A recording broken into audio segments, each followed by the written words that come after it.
All right, welcome to Authortube News, where we find the latest in publishing so you don't have to. My name is Carrow Brown. And I am Tamara Woods. It's been a while, but we're here. God. Do you remember us? We still exist. Things got crazy.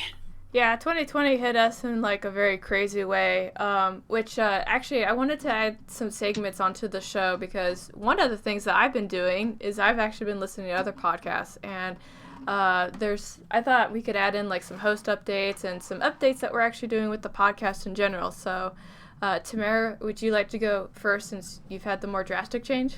I moved 5,000 miles from Hawaii to West Virginia, and it was literally in the span of 3 weeks. Yeah. And it was, I have moved many times over the years. I think that I had changed houses 20 times before I moved to Hawaii. And then while we were there, it was like 5 or 6 or something like that until we found our like home that we stayed at for a while. But this was the worst move ever because there is a pandemic. So that makes it fun. So we had to quarantine ourselves, which was an extra added expense, and just everything felt so much harder. I want our next move to be for like an extended period of time. Done in phases with the checklist and everything else. I don't recommend moving right now if you can avoid it. I'm gonna take that to heart because we're looking at moving in 2021. But yeah, but you had a short story that came out too in an anthology. Yeah. Mystery Follows Her was an anthology that I was lucky enough to be published in with 9 other amazing authors. And the stories are cozy mysteries, and they're set all in different parts of the world. And mine is closed out, and it features Freya, who's the main character in my Beachbound Cozy Mystery series. And it's essentially how she went from West Virginia to Hawaii. It's a good story. It's fun. I like it. I liked it too. If you guys could actually see my face, I'd hold up the cover of the book for you because that's one of my favorite things to do. But we're not. That's not that kind of podcast. Yeah. Yeah. So my update is actually that I quit my job over at Otherworlds Inc. from the operations director, and I finished grad school, and then I started a company. So like no small steps here. We're just going full 110,000 miles an hour here.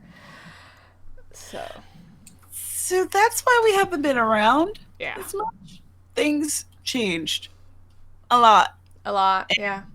We're still trying to figure it all out, but it felt really weird to not have posted a podcast for months. Mm-hmm. So I'm glad we're back at it. But one of the things that we're doing to kind of up the ante with the podcast that we've got here is that we've done a couple of extra things. One of the things is that we have a website now. Ooh, we so fancy. So fancy. And we wanted to make the website so that way we could have the episode lists on there for you guys. And then we also wanted to make sure that when we do the shout outs for the pre orders and stuff like that, that you can go and you can find it. Because sometimes what happens is people, like, we tell them that their book is shouted out in the thing, but then, like, was it? And it's like, yeah, it's at this thing. So, Yeah. yeah. So this way, there's a one-stop shop where you can find us and our wares in case you'd like to check it out. So, and then one of the other things that we added that's going to be found on the website is that we do have a Patreon account now. And part of the reason that we're doing this is because while this is a passion project for Tamara and I, it does take some money and it does take time from us. So we're trying to basically improve the quality of the podcast and our quality of life at the same time. So uh, it's really like, I think it's just one tier, right? Yeah, we're just gonna do one tier. It's a very low buy-in of like $2, Mm-hmm. and $2 a month help us out, help us to improve our quality, and we'd very much appreciate it. It'd be wonderful if you did. let's see. So let's see. We got the website, we got the Patreon, and then we also have an Instagram account that we were going to start up. So that way, if you guys would like to see us on Instagram and kind of see what topics are behind the scenes and all that good stuff, that's going to be on there too. And I'm actually really excited about the Instagram because I'm gonna run it, and I love Instagram and all things Instagrammy. So I'm like, yes. Yeah, if you know us, then you know Carrow is much more about Instagrams, and I love the Twitter. And Instagram will be another way that you guys could reach us as well if you want us to talk about some different topics. Mm-hmm. So, absolutely. Just FYI. Yeah. All right, and so before we get to some of the announcements that are coming up within the author community, the last thing that I want to do is actually this thing called the listener engagement question. And over a few of the podcasts I've been listening to, they ask these questions, and I'm like, oh yeah, I want to do that. And so this question is actually inspired from Lindsay D. Davis. She did a tweet on June 26th, and the question was, what is something that you've missed in quarantine but you haven't felt like you could complain about it? I don't know, because I feel like I was kind of isolated from everything anyway. So now I guess it's more like I would like to be able to go and see all the people that I haven't seen in years, mm-hmm. which I couldn't complain about before because I literally was not on the same piece of land. So so you can still use that. Yeah. I guess for me it was like movie theaters. Movie theaters are what I've really missed. Yeah, movies was definitely one of our like date night staples. Going to theaters, and like we haven't gone out to a restaurant, just like do the pickup thing. Mm-hmm. Aww. I'm super curious about what our listener may be missing, just because I think all of us have different wants in life. So I'm also nosy, and I just want to know our listeners a little bit more. But so I think that brings us to some of the big announcements that are coming up. Yeah, it's just a couple. One thing is NaNoWriMo, National Novel Writing Month. That is happening. It will have started actually when this releases, I think. So that is the month of November, where folks all across the world are trying to write 50,000 words in 30 days. And yeah, I'm very excited about it. I have been doing Nano. I think this might be the 10th year or the 11th year I've done it. And I absolutely love the community, and I love the camaraderie and support that happens. And as a little side note, little shameless self-promotion here, myself along with 11 other authors, including Carrow, mm-hmm. are part of Project Authortube. So there's a playlist where we're all giving you advice, tips, tricks, and things to think about as you work through your November. So we'll have that in the notes for you in case you'd like to check it out. And the second one is Y'all Write. And Y'all Write is, or at least this year, is an online free event where you will learn more about different writing things. And I'm really hyped about it because you guys will have to check out the link and see everyone who's involved. But there are so many people, like V.E. Schwab is hosting a thing, Veronica Roth, Cami Garcia. There's so many people who are going to be involved. And there's different panel discussions, and like V.E. Schwab, she has like her own separate workshop that she's doing, and it just looks really cool. The registration just opened today.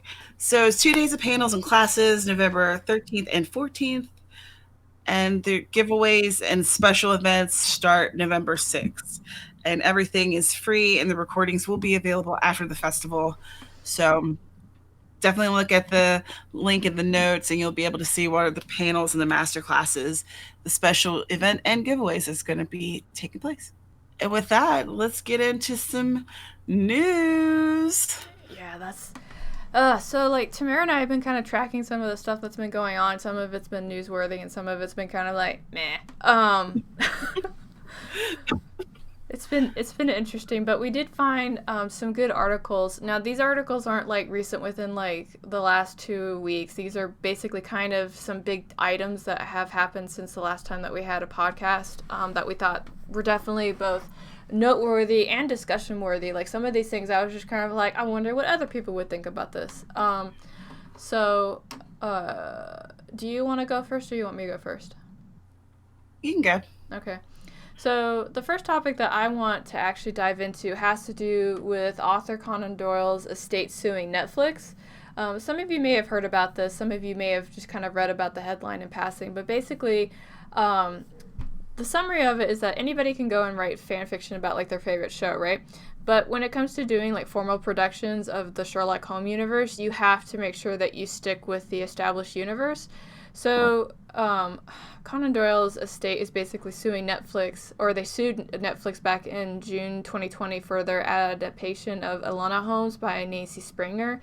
And the reason for it is because in these works they depicted Sherlock as respecting women and having emotions, which is against the copyright and the trademark. So I thought that was interesting because I have read at least two of Sherlock's or stories where Sherlock 1 did have some emotion in it, and where he did have some kind of, I'm going to use air quotes, you can't see it, respect for women, but I guess it's just the way that it was depicted wasn't within standing, and I thought that was interesting. And when I tried to go find a follow-up for it, there's like no follow-up. So I have no idea how that went down. I wonder if them saying like Sherlock doesn't have any respect for women, because if you watched BBC adaptation of Sherlock, he has respect for freak. I can't remember her name. The lab lady? That was like his kind of love interest. So convoluted. But anyway, he absolutely had respect for her. I wonder if respect for women is more code for this being like a female character. Maybe. Written by a woman. Yeah. But that's just, that's just me thinking about it and not really knowing any information, because again, they haven't updated anything as of yet. Well, and my thing is, like, if they were going to go and take this stance, they would have gone after Nancy's books well before now, right? It's when it becomes like a big production, like it's going to come out and it's moving, you've got like some big names in it, that they're kind of like, oh, no. Like, yeah, but to be fair, Netflix is a powerhouse, and her books on their own might not have caught their attention. Probably wouldn't have caught their attention without Netflix. Right. So, but yeah, so I thought that was a little ridiculous, but I'm curious about what you guys think about that, and what your take on the situation is, or maybe you've heard some kind of update that I couldn't find when I was checking this out yesterday. So, but that was the first story where I was just like, well, okay, now. So the first thing I wanted to talk about were these publisher closings and reorganizings that's popped up within the last month or so. MacMillian Imprint is shutting down December 1st. Their children's publishing, and they formed in 2014, and they're no longer accepting works. James Patterson Presents / Jimmy Patterson Little. This imprint is being reorganized and will focus on publishing Patterson's children's books, as well as looking for collabs and partnerships. In titles by other authors acquired by the Jimmy Patterson team since the imprint's launch will now be published by Little Brown Books for young readers as Jimmy Patterson books. It's very interesting. Y'all know, again, I love the Twitter, and a lot of authors have been really upset about these different changes. And the third one that was actually announced in May, Simon Pulse closed officially this month. They're reorganizing under two publishing entities, a trade publishing group focusing on picture books, middle grade, and YA, and a newly branded publishing team to concentrate on the expansion of preschool titles, beginning readers, chapter books, graphic novels, licensing, and middle grade brands and IP. And it seems like the authors who were under the initial Simon Pulse aren't being signed on, or maybe some of them are, but a lot of them weren't. I was seeing long lists of books that were published under Simon Pulse being exchanged so that people could like kind of read them now and stock up on them. Coronavirus getting everybody. The Rona's changing our world as we see it. Okay, I'm not gonna lie. I've got like 3 juicy ones that I want to dive into. I just don't know which one I want to do first. You know what? No, let's do Wizards of the Coast. Okay, so dear listener, if you don't know me very well, I'm a huge nerd. I love my tabletop gaming. I love my video games. I read the books based off of the genre. I do everything. And I gotta let y'all know, last 12 months, not just 2020, but part of 2019 forward, Wizards of the Coast has been a flame ball of everything. So on October 19, 2020, there was an article that was featuring about how Tracy Hickman and Margaret Wells are suing the Dungeons & Dragons publisher, Wizards of the Coast, for terminating the license agreement on a project that they have been working on since 2017. Wow. Yeah, so they did this. The company did this while they were embroiled with a series of embarrassing public disputes ranging from rigging their card competitions to sexism and racism within the workplace, and along with questionable employment practices. And this basically means for the authors that years of work and approved drafts that they've been working on are never going to actually be seen in the public eye. And with the way that Wizards of the Coast did this is that they didn't actually go forward and officially terminate the contract, because then they would have to give compensation. What they did is basically say, we are not accepting any further drafts at this time. Yeah. Oh, that is underhanded. Yeah. So, and they're suing them basically for damages because, again, this is like 3 years. I mean, I like to think everybody who's here has, had their hand in writing or is published and stuff like that. You know that giving birth to our book babies is like very difficult. And one of the things when you're talking about working with a publisher like Wizard of the Coast, or if you're talking about working within established genres like Star Trek or Star Wars, is that when you create a canon book, it has to go through like their canon experts. So that's like an extra step that these two would have had to go through. So like, wow, that's insane. Yeah, I'm very quickly not becoming a fan of Wizards of the Coast, especially after basically they had an insider that came out that said that they rigged their card competition so that way the prior winners could keep winning because they would tell them what the theme of the game would be, where the new challengers wouldn't know. So they couldn't stack their decks appropriately. Why would they do that? It's weird. I don't understand you. What are you doing? I don't understand you, Wizards of the Coast. Yeah.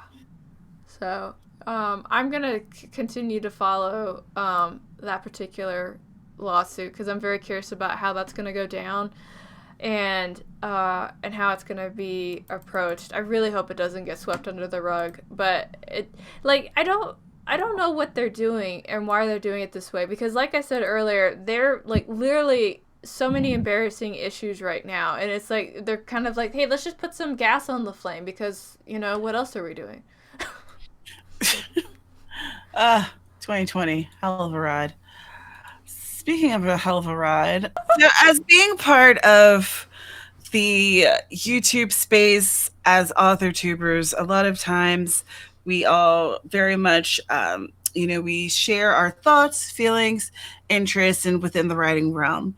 Well, Marissa Mohi announced during a video that she was going to be splitting from Authortube as a content creator and a writing coach, and would instead be creating content under the banner of CreatorTube.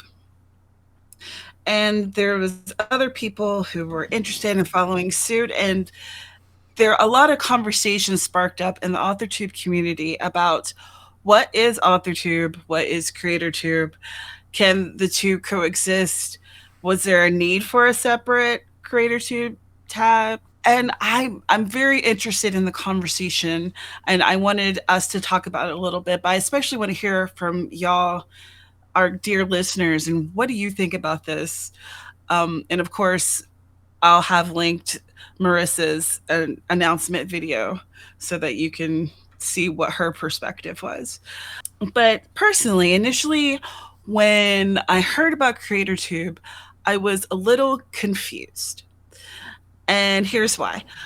I feel like as content creators, period, on the platform, that we're all creators, Mm-hmm. and that YouTube could essentially be called CreatorTube because anyone who's making a video and putting out information is kind of a creator. And I wasn't sure of the kind of limitations that I felt like when people were talking about moving from AuthorTube to CreatorTube, it seems as if they felt like they were stymied by what AuthorTube is. And to me, AuthorTube is kind of a nebulous, flexible thing that you could do what you wanted to do. But I don't think that their perception was the same as mine. What do you think, Carrow? It was a very interesting video. She definitely had a lot of passion on the topic. I remember watching it when I was at the gym, and from a marketing standpoint, my head kept doing like that dog tilt thing. Because when you say AuthorTube, you know that immediately that has to do with writing, that has to do with books and stuff like that. Where with CreateTube, that has a very big umbrella term, kind of like what you were talking about earlier. And I noticed that a lot of people kind of like were ready to embrace that freedom that came with going from one label to the other. And I think Cam, the page nomad, he actually did. He didn't really discuss CreateTube itself, but he was actually talking about the evolution of AuthorTube and about how what we make on like this community has changed over time. So like in the beginning, you were just expected to only make like YouTube videos focused on the being a writer and the life of a writer. And over time, that's kind of branched out into us wanting to actually know each other as people, mostly because we can only make like the same video about how to make an engaging character so many times, right? So, you know, that's why I think AuthorTube itself is actually evolving as we as a community and what we want evolve, because at the end of the day, what we focus on is what our viewers want. So I think Heart Breathings is a really good example of this, because she is a very big figure in AuthorTube, but she also makes a lot of planner videos because that's something that she's passionate about, but that's also something that her audience wants to see as well.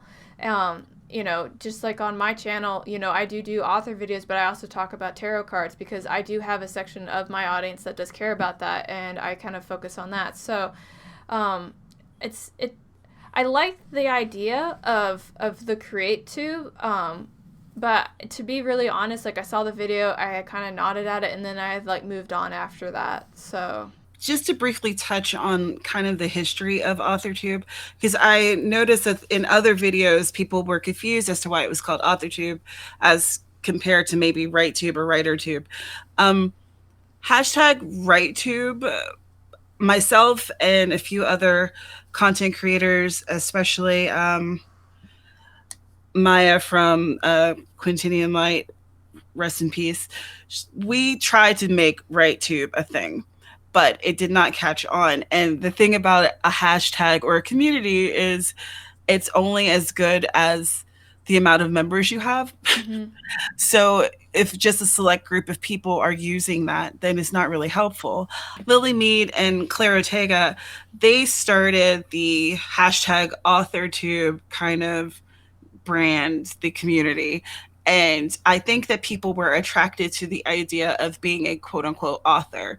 And it made it sound like there was a legitimacy to the community, and they kind of flocked to that. Mm-hmm. So, and initially, when we were doing more WriteTube things, we were talking about writerly stuff, but we also did the vlogs, we did live streams and different collaborations. But I just wonder with CreatorTube, I'm interested to see what kind of content that's going to be created that wouldn't have fallen under the umbrella of Authortube. I want to know what's going to be the difference. So Yeah. I'm excited to see that. Yeah, and if you guys have actually done the switch yourself, or you've done that transition, like I would love to hear your thoughts and opinions on it. No wrong answers. I personally am just sticking with Authortube because I identify as an author. I run a publishing company. This is kind of like my jam. But I'm also of the school of thought that if you write and you want to be published, you are an author. So that's my personal take on it. So tell us your thoughts. And have you been trying to consume more CreateTube content? And do you have any creators that you think we should check out? Let us know. Yeah, we'd absolutely love that. So I want to move on to Dreamspinner. So if you are new to the podcast, Carrow and myself, I have a huge hate on for Dreamspinner. It's massive. I hate Dreamspinner. I hate everything that they do. And the summary of the situation is that in 2019, Dreamspinner was found out for basically not paying their authors. And all the authors came out and they stepped forward and said, hey, we're not getting paid. And Dreamspinner was like, oh, Amazon is doing this thing and we can't pay you. And that was absolutely baloney because I was actually published through Amazon at the time and they were not having any issues. So we're in October of 2020. This story came out in March of 2019. These authors have still not been paid. Part of the reason for that is because one of the people that was supposed to be in charge... Well, let me back up. So the last update that I actually have is going to be from August 11, 2020, and it's that Dreamspinner Press is now finally on probation with the RWA due to further notifications that they still have continued to not pay their authors. And part of the reason that this was kind of not initially pursued with the vigor that needed to be done is because the prior president, Damien Swede, was actually a Dreamspinner author, right? So total conflict of interest there.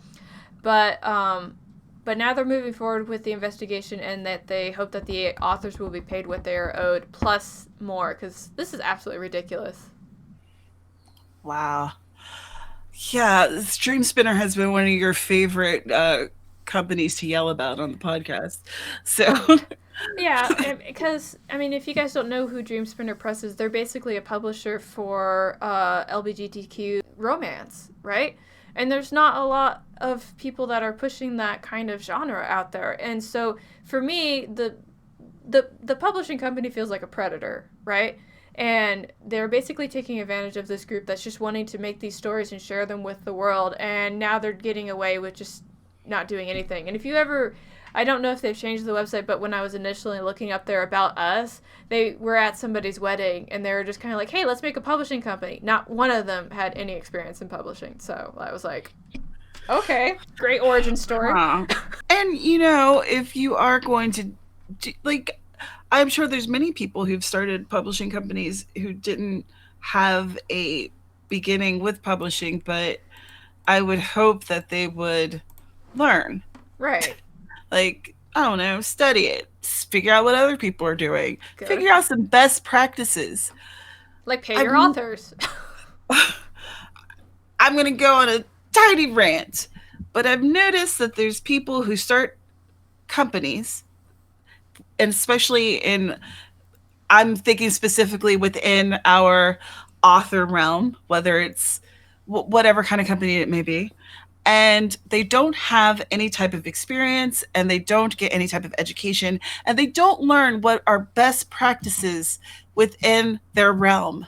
Mm-hmm. It's important to know what you are supposed to do and what you aren't supposed to do, so that you are giving good advice to the people who are working with you, who are working underneath of you, so that you are treating them in a proper way, so that you are actually being held to the same standards as anyone else that's within your field, within your realm. That's a button for me too. Like I was talking to another authortuber and they said that they were going to get editing services from XYZ person. And I was kind of like, well, what's their editing contract look like? And they were like, what's an editing contract? And I was like, an editing contract is a piece of paper that protects them and you and basically has a guidelines of services that they're, like I went over what it was. And they're like, well, they didn't give me one. I was like, so that's a red light. You need to go make one. Yeah. Contracts are important. Paying your people are important. Knowing what you should and shouldn't do within your business. That's important. It's important. And the thing is that if you don't, like, it always shows. Like, if you are one of these people, I'm not trying to bash on you, but it always shows. And part of the reason that you don't get business is because people can see that you're not qualified to do the things that you're doing. I mean, like... And that you don't know what you're doing. You potentially are just blowing smoke at people's butts. Yeah. So, and if you guys think that we're totally wrong on this stance and that you're of the mindset that people got to try and make a buck where they can, I got a comment section down below. Leave some thoughts. Give us your point of view. Tamara and I are clearly very passionate about this topic, but we're not closed-minded. We would like to hear what you have to say on it. Because I like to think of our podcast as more of a dialogue than just a diatribe. But before I get fired up and say some things that I don't need to say, let's move on to the Barnes & Noble cyber attack. Did you hear about this? I did not. On October 10th, they were hit with a cyber attack. They sent an email to customers the following day. It is exposed customer contact details, including phone numbers, email addresses, and billing and shipping addresses. But Barnes & Noble said that there was no evidence that any type of payment detail was compromised. So it's interesting. Very interesting. I have a lot to say about somebody basically getting my details and using them. Like, maybe that will explain why every 5 seconds during this podcast I get a notification from somebody trying to either want me to... I mean, the only time somebody calls me is they want my vote, they want my blood, or they want my house right now. Or maybe a combination. Yeah. Yeah, they're saying that they're not positive that this data was compromised, but I wasn't able to find an update.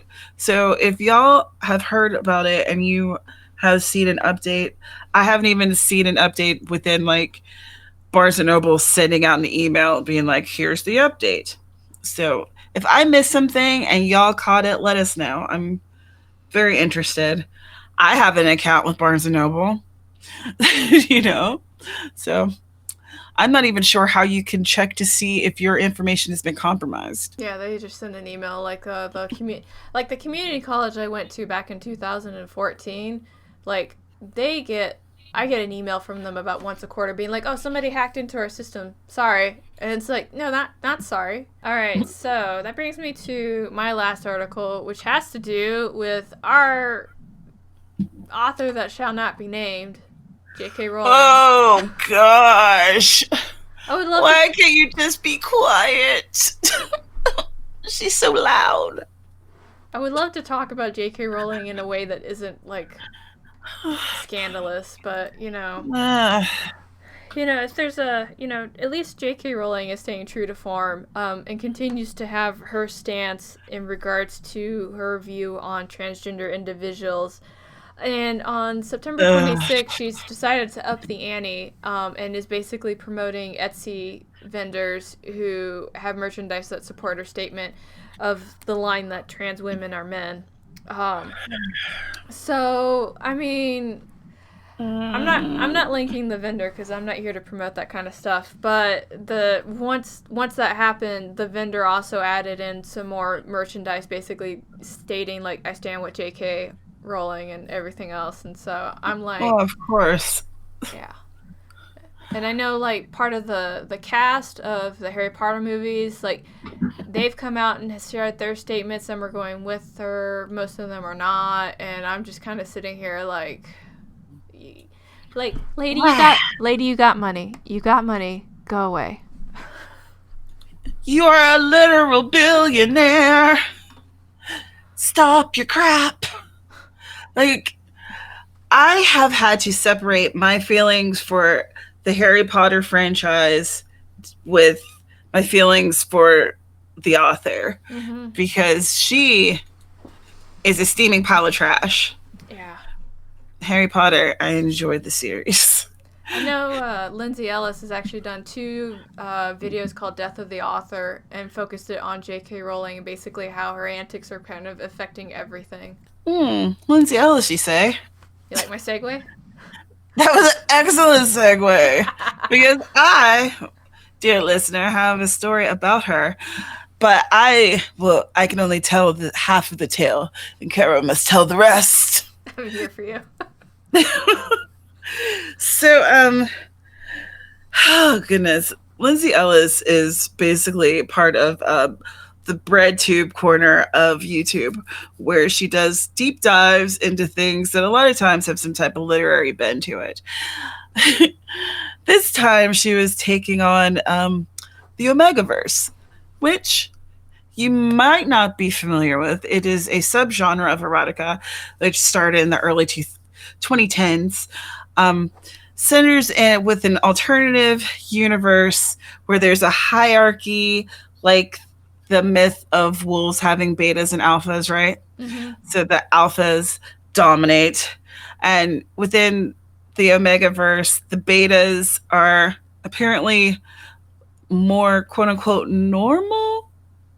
And then there's the Omegas who are attracted to alphas. And there's other wolfish tropes like rutting and mating for life and heat cycles and claiming bites and many others.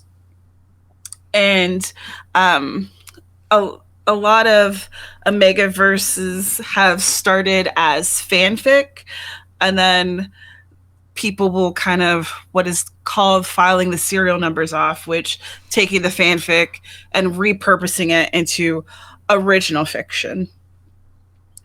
So this was all to say that an author by the name of Addison Kane, who accused another author, Zoe Ellis, and I think these are both pen names, of plagiarizing and copyright infringement. So Addison put out DMCA takedown notices. So you guys are probably familiar with these in terms, especially since you might be watching this on YouTube, in terms of YouTube taking down videos where someone says someone else has infringed upon their copyright and they issue a notice to YouTube and YouTube will take down the video. The interesting thing about it is the platform doesn't have to research whether or not the claim is actually true. As long as they do their part, which is taking down whatever the product may be, whether it's a novel, video, etc. As long as they do that, it kind of it's like a CYA for the company, for the platform. Mm-hmm. And so Addison Kane, she really went all in, and her audience, like her readership, kind of started attacking Zoe. It got very messy. And she went on to even attack people who commented about the case, which I found was interesting. Including one of our favorites, Courtney Milan, who is like romance author badass and like resident lawyer to boot. I don't know why she wanted to take on Courtney, but she did. She tried, and then she kind of disappeared on that. Maybe she realized that she had pulled the wrong tiger toe. I don't know.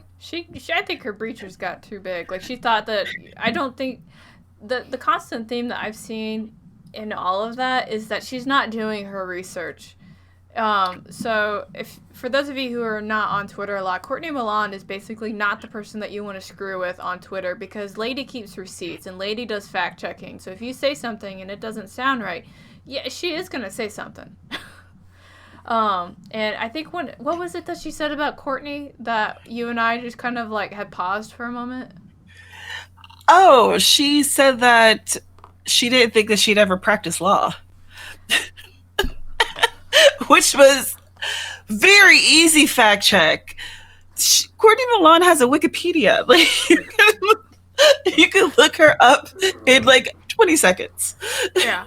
But Courtney Milan has been a legal clerk for the judge up all the way to the Supreme Court. And, you know, she took a sabbatical to actually go and transition it from practicing what she did to teaching. And for like the last 3 years, she's a professor at Seattle University School of Law, where she teaches about contracts and intellectual property. So I think we wanted a conversation about intellectual property and copyright infringement. I'd probably listen to Courtney.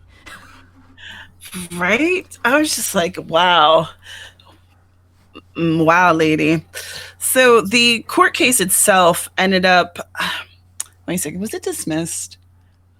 It was dismissed, yeah, because she didn't have, yeah, because they were trying to, because what she was pushing for was having a copyright on trope. And the problem with that was that, as with any genre, there are tropes that we use. There's tropes within, like, the cozy mystery thing. Usually it's a single female who is the protag. You know, the murder happens off the page and is not bloody on page. You know, we all have tropes that we work within. And Addison was trying to claim that she was the one who created having straight characters in Omegaverse, which wasn't true, and a bunch of other things. And it sounds like with Zoe's case, her publishing company ended up going under, and they didn't have the funding to keep going to pursue the lawsuits. But it gets better, yo. It gets better. This is where part 2 Carrow comes in.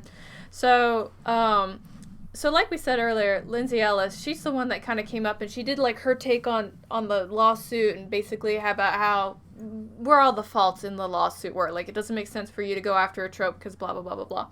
So Zoe's lawyer decided to go for her and sent her a formal email basically saying, it's like, you said bad things about my client and it's not okay and you need to take the video down, right? I'm really paraphrasing that entire thing. But that was it. It's not you're in violation or anything else. It's just like, we don't like it, take it down. And naturally, she didn't take it down because she didn't see the need to. So then they went and tried to file the DMC takedown notices with YouTube and Patreon, right? Now, YouTube and Patreon are pretty notorious for, if they get a DMC notice, they don't ask questions, they just take it down. That's normally what happens. But in this case, it didn't happen in either places. In fact, both of them looked at the video and the evidence that was provided in the document and basically said, no. And wow. So, and now it gets a little bit better, and this is how it gets better. Patreon was actually insulted by the DMCA takedown notice, and they told Lindsay that if Zoe decided to take her to court, that they would probably pay for the legal fees. What? Yeah. What? Yeah. But wait, y'all, it gets better. It gets better. Wait, there's more. There's more. So of course, like, they had that discussion, and of course, like, during all of this, Lindsay's still in the middle of like doing the revisions for her second book that she's got coming out. And but so here's the thing: when you send a DMCA takedown notice to YouTube and they make some kind of call on it, not only do they send you like the form of like, we will or you do not, whatever, but they also attach a copy of it. Yes. And they attach a copy of the claim, and Lindsay, I'm not going to steal her thunder, but she read this thing on her video. And y'all, it's a piece of work. It's bad. Lindsay is a delight. If you have not checked out her channel, you absolutely should. And we'll have both of those videos linked for your viewing pleasure. But wow. Yeah, and so, like, while all this is going on as well, Zoe's like, look at me having lunch with my lawyer. I'm having lunch with my lawyer. Let me have lunch with my lawyer. At this point, I'm like, you both are a bunch of mean girls trying to bully. Like, what the heck? She perjured herself. She was trying to pretend like, I don't know what's going on. It just so happens that my publisher wants to make this lawsuit a thing, but not me. Meanwhile, yes, it was her that was directing everything. It bonkers. Yeah, and the one interesting detail I forgot to mention is that when Patreon was just kind of like, no, we're not going to do that. But the response that they sent to Zoe was, you have 10 days to decide if you're going to sue her or not, and if not, the video is going back up. So Lindsay basically just took the video out for 10 days and put it back.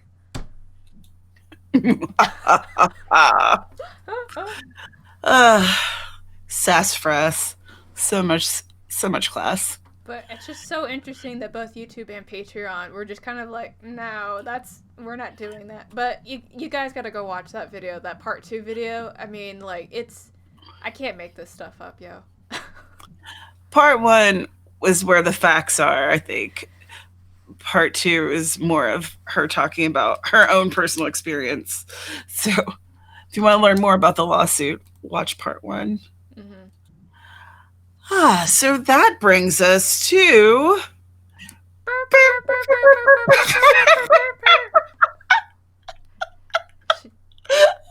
the Authortube news shout-outs. Oh man, that's that budget. So first we have Naley Gonzalez. The title of their book is Like My Mother Before Me. The genre is new adult psychic suspense.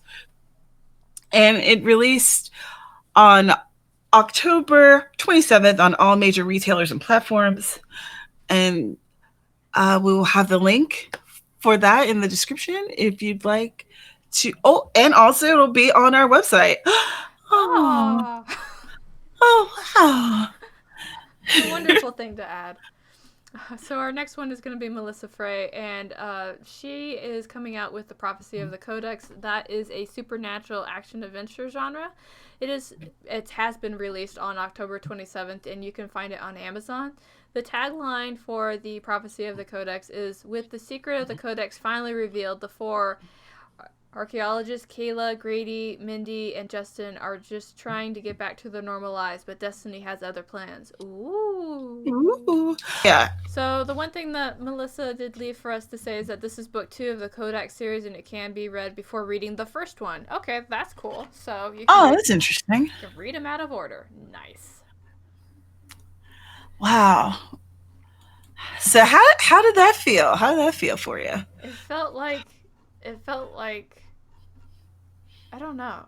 I wanted to do the podcast again for a long time, and you and I have been talking about it for like about 3 weeks. We've been kind of like, we should podcast. Like, yeah, we should podcast. It's like, but you're moving across country. You should like settle first. And I'm as settled as I'm going to be at this point. For me, it felt a little weird. It's like you have a favorite pair of shoes that you haven't worn them in a while, and then you put them back on, and they feel good, but it's a little weird. You have to like break them in a little bit again. Mm-hmm. So we're ironing out the bugs, y'all. Is that what? Wrinkles? Maybe you iron wrinkles. I think you iron wrinkles. Work out the bugs. Working out the bugs, iron out the wrinkles, not getting metaphors correct. And